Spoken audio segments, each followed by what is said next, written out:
بسم اللہ الرحمن الرحیم۔ السلام علیکم ورحمۃ اللہ وبرکاتہ۔ مکہ فتح ہو جانے کے بعد رسول اللہ صلی اللہ علیہ وآلہ وسلم نے 25 رمضان 8 ہجری کو حضرت خالد بن ولید کی سرکردگی میں عزا کے انتقام کے لیے ایک سریہ روانہ فرمایا۔ عزا نخلا میں تھا۔ قریش اور سارے بنو کنانہ اس کی پوجا کرتے تھے اور یہ ان کا سب سے بڑا بت تھا۔ بنو شیبان اس کے مجاور تھے۔ حضرت خالد بن ولید رضی اللہ عنہ نے 30 سواروں کی مائیت میں نخلا جا کر اسے ڈھا دیا۔ واپسی پر رسول اللہ صلی اللہ علیہ وآلہ وسلم نے دریافت فرمایا کہ تم نے کچھ دیکھا بھی تھا؟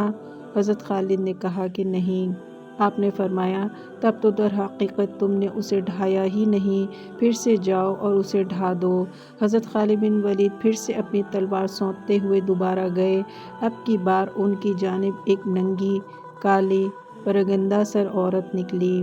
مجاور اسے چیخ چیخ کر پکارنے لگا، لیکن اتنے میں حضرت خالد بن ولید نے اس زور کی تلوار ماری کہ اس عورت کے 2 ٹکڑے ہو گئے۔ اس کے بعد رسول اللہ صلی اللہ علیہ وآلہ وسلم کے پاس واپس آ کر خبر دی۔ آپ نے فرمایا ہاں وہی عزا تھی، اب وہ مایوس ہو چکی ہے کہ تمہارے ملک میں کبھی بھی اس کی پوجا نہیں کی جائے گی۔ اس کے بعد آپ نے عمرو بن عاص رضی اللہ عنہ کو اسی مہینے سوا نامی بت ڈھانے کے لیے روانہ کیا۔ یہ مکہ سے 3 میل کے فاصلے پر رحات میں بنو حذیل کا ایک بت تھا۔ جب حضرت عمرو وہاں پہنچے تو مجاور نے پوچھا تم کیا چاہتے ہو؟ حضرت عمرو بن عاص نے کہا مجھے رسول اللہ صلی اللہ علیہ وآلہ وسلم نے اسے ڈھانے کا حکم دیا ہے۔ اس نے کہا تم اس پر قادر نہیں ہو سکتے۔ حضرت عمرو نے کہا کیوں؟ اس نے کہا قدرتاً روک دیے جاؤ گے۔ حضرت عمرو نے کہا تم اب تک باطل پر ہو، تم پر افسوس، کیا یہ سنتا یا دیکھتا ہے؟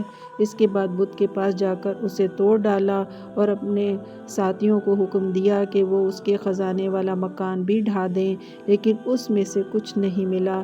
پھر مجاور سے فرمایا کہو کیسا رہا؟ اس نے کہا میں اللہ کے لیے اسلام لایا۔ اسی ماہ حضرت سعد بن زید اشہلی کو 20 سوار دے کر مناتا کی جانب روانہ کیا۔ یہ قدیہ کے پاس مشلل میں اوس و خزرج اور غسان وغیرہ کا بت تھا۔ حضرت سعد وہاں پہنچے تو اس کے مجاور نے ان سے کہا تم کیا چاہتے ہو؟ انہوں نے کہا مناتا کو ڈھانا چاہتا ہوں۔ اس نے کہا تم جانو اور تمہارا کام جانے۔ حضرت سعد مناتا کی طرف بڑھے تو ایک کالی ننگی عورت نکلی۔ وہ اپنا سینہ پیٹ پیٹ کر ہائے ہائے کر رہی تھی اور اس سے مجاور نے کہا مناتا اپنے کچھ نافرمانوں کو پکڑ لے، لیکن اتنے میں حضرت سعد نے تلوار مار کر اس کا کام تمام کر دیا اور پھر لپک کر بت ڈھا دیا اور اسے توڑ پھوڑ ڈالا۔ خزانے میں کچھ نہیں ملا۔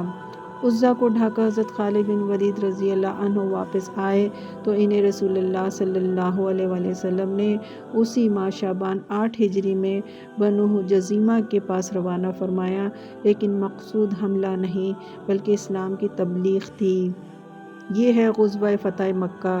یہی وہ فیصلہ کن معرکہ اور فتح عظیم ہے جس نے بت پرستی کی قوت مکمل طور پر توڑ کر رکھ دی اور اس کا کام اس طرح تمام کر دیا کہ جزیرۃ العرب میں اس کے باقی رہنے کی کوئی گنجائش اور کوئی وجہ جواز نہ رہ گئی، کیونکہ عام قبائل منتظر تھے کہ مسلمانوں اور بت پرستوں میں جو معرکہ آرائی چل رہی ہے دیکھیں اس کا انجام کیا ہوتا ہے۔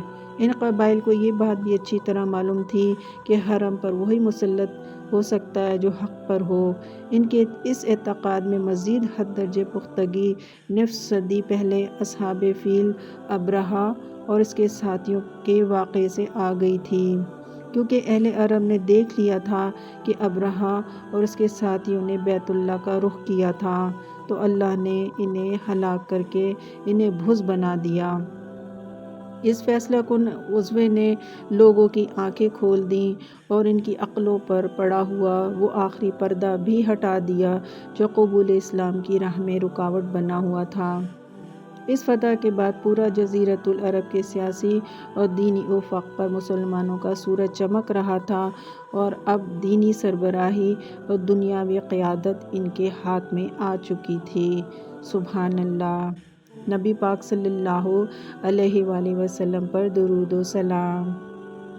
تو ناظرین میری ویڈیو پسند آئے تو جلدی سے لائک اور شیئر کر دیں، جس سے مجھے بہت زیادہ موٹیویشن ملتی ہے۔ سبسکرائب کرنا ہرگز نہ بھولیں، بیل کا آئیکن ضرور دبا دیں تاکہ اسلام سے متعلق ہر معلوماتی ویڈیو آپ کو بر وقت مل سکے اور ہم سب اس سے مستفید ہو سکیں۔ جزاک اللہ خیر۔